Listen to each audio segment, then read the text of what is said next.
What's going on YouTube? ThrottleLock here with another video for you guys. A little bit of a different style video here. We're going to do a little tips and tricks series for you guys on how to help you edit your motovlogs.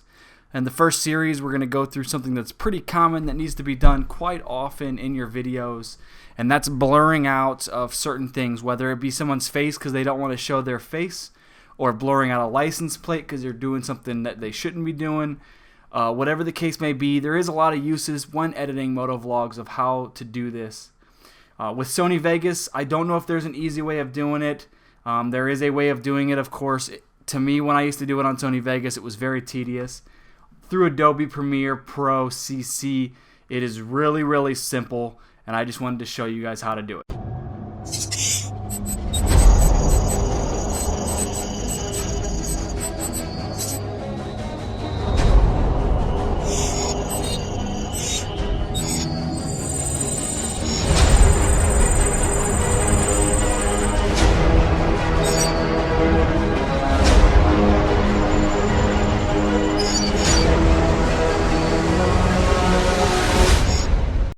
So I started a new project's how to blur a license plate. I'm going to show you two different usages for this in two different little clips here. You're going to have to use it however you see fit.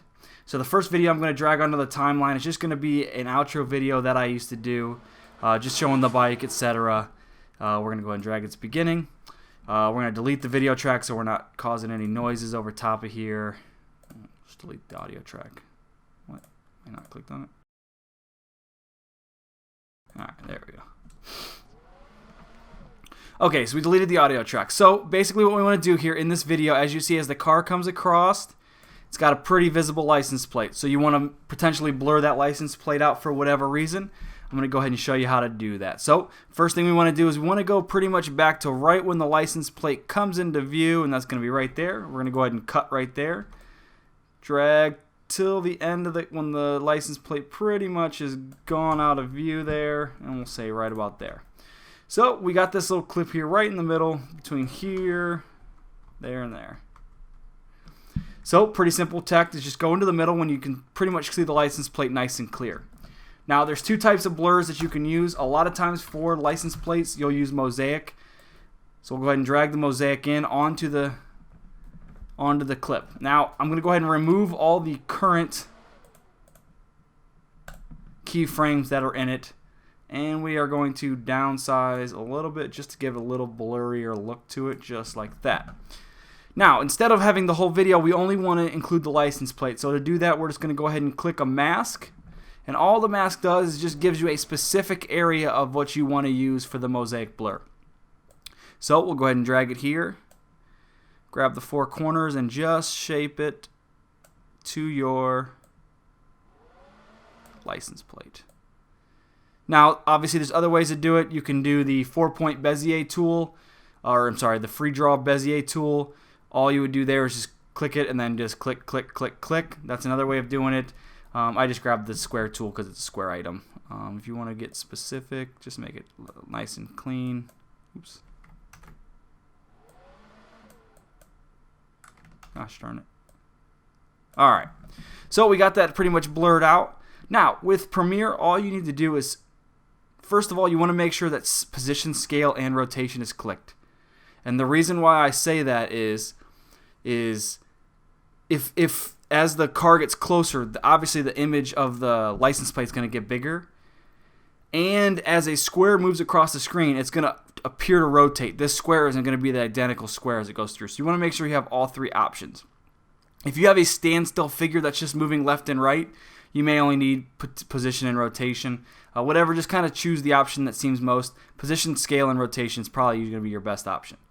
Then we're going to go ahead and track selected mask forward. So what it's going to do is it's going to automatically track this image as it moves across the screen. And as you can see, it's tracking it across, and then until it goes to the end of the clip.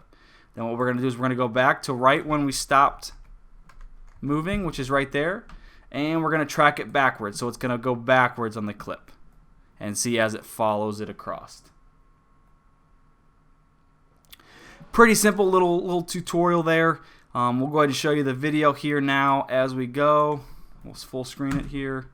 and you can see it's blurred the license plate out. Pretty simple. Beats the alternative of having to do like just keyframing everything as it goes. It does it automatically for you. Okay, I want to show you one other aspect of what you want to do for this, and that could be if you wanted to blur out someone's face. So I'm going to grab another clip here that I've already got.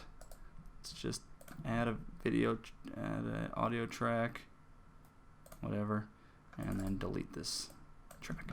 So all we have is the picture. So let's just go to a little scene here of where I'm actually in the footage here. This is when I was unboxing. So here you see I'm moving out a lot. So let's just clip here.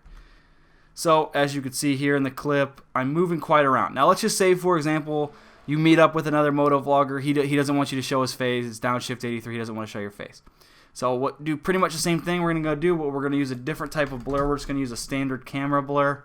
Just grab a camera blur, put it over top of the clip. Again, it blurs the entire image, the entire video. So we just want to select a specific thing. Go ahead and, because it's a face, we'll just use the ellipse mask. It gives us a circle. Put it over top of my face. Let's resize it here.